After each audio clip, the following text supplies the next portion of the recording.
Gluten Tag, guys. In today's video we'll look at the squat in a little more detail. My name is Alex and I'm the boy. Today I welcome you with hair that does not look like a bird's nest. And like already mentioned in the intro, today we'll look at the squat.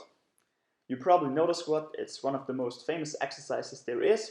And in the squat we have simultaneous hip, knee and ankle flexion and extension. The main muscles trained in the squat are your quads and your glutes, and if you use external loading, also your lower back. Of course, there are many more muscles that are trained in the squat, but these are the most important three. Before we get to the technique, a few words about footwear. You should really try to avoid shoes with a soft sole, because you will lose stability when you kind of swim around in your shoe. So you can either do your squats without any shoes or with shoes that have a hard sole. Now let's get to the technique. We will look at the technique of the squat by means of looking at a barbell back squat in the high bar position. On the high bar position, the bar rests on your traps, and there's also the low bar position where the barbell rests on your rear delts. Of course, before you can even start the exercise, you first need to unrack the weight. There you should make sure that the weight is on a comfortable height to lift out, so that you don't have to do a half squat to get the weight out, or that you don't need to get on your toes just to get the weight out. Also make sure that you stand directly under the barbell. It seems obvious that you should not stand sideways, but it's also really bad to stand in front or behind the bar. I often see beginners taking the bar out when they stand 10 centimeters behind the bar, and then once you lifted the weight out, your center of mass is anywhere. Now grab the bar at around 1.5 times shoulder width. Flex your back by retracting your scapula and put the bar on your traps. Now push the bar out of the rack and take a few steps back. Finding the right position on your back might take a few tries. When it comes to stance width, there is really no one size fits all. Your width will just depend on the length of your femur and your hip anatomy. The only thing I can really tell you here is that no matter what, your toes should at least point out a little bit. Before you start the downwards motion, make sure to breathe in and really brace your core. Imagine that somebody was punching you. You should make sure that during the whole squat your back is straight. On the eccentric motion, you should make sure that your knees and hips move at the same time. So you don't want just knee flexion or just hip flexion in the beginning.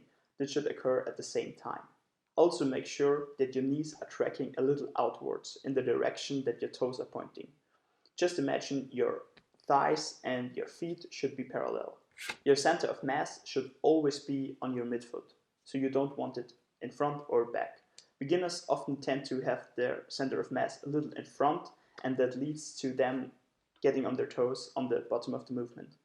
Sometimes you hear someone say you should have the center of mass on your heels just to combat this, but that is also not correct. The barbell should travel in a straight line up and down during the whole squat, so you don't want it to shift forwards or backwards.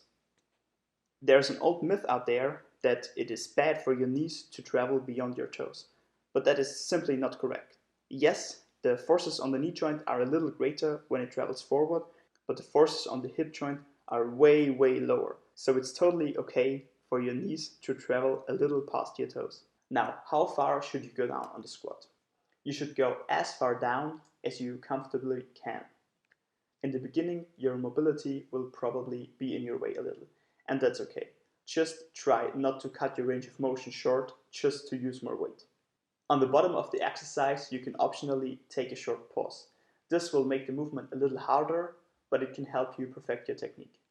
Now when you start the upward movement, you should really push in the ground with your whole foot so that your center of mass stays in your midfoot. Also, like in the concentric, you should have knee and hip action at the same time. And also, once again, your knees should be outwards. Often at the point where your hips are around the same height as your knees, the knees will travel inwards. You should really try to avoid this because it's not good for your knees. That was the technique of the squat. Now let's get into a few tips from me. First of all, make sure to engage your upper back before putting the barbell on your back, because it will provide a good support for the barbell. Also, try to work on your brace, because if you're not stable, the lift will not be good. On the downwards motion, you can think of yourself as a spring that is being compressed and stores all the energy and then is ready to explode upwards. On the upwards motion, imagine not having the barbell on your back, but having the ceiling on your back and lifting the whole room with you. I don't know why, but that always helps me a lot. And on the top of the movement, I like to squeeze my butt a little bit. This helps me to engage my glutes on the next few reps.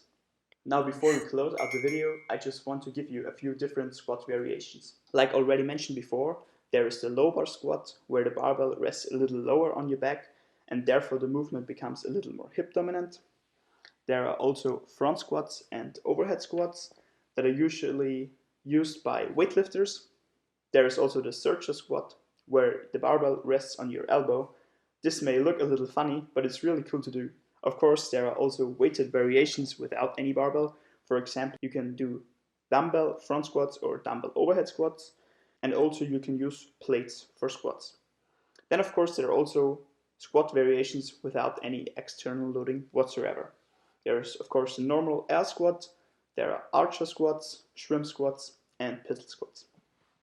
Hey guys, for whatever reason I forgot to film the outro last time, so I'm just gonna do it now. I really hope you enjoyed the video. Leave me a like and subscribe if you liked it. You're also very welcome to leave me some criticism down in the comments. This was Fahad. Thanks for watching. You should really try to avoid, before we get to technique, you should really try. You first need to take in a big breath of air and lick my balls. Fuck, bin grad so krantig, nervt wieder alles ist scheiße. About at same. Fuck. You should really try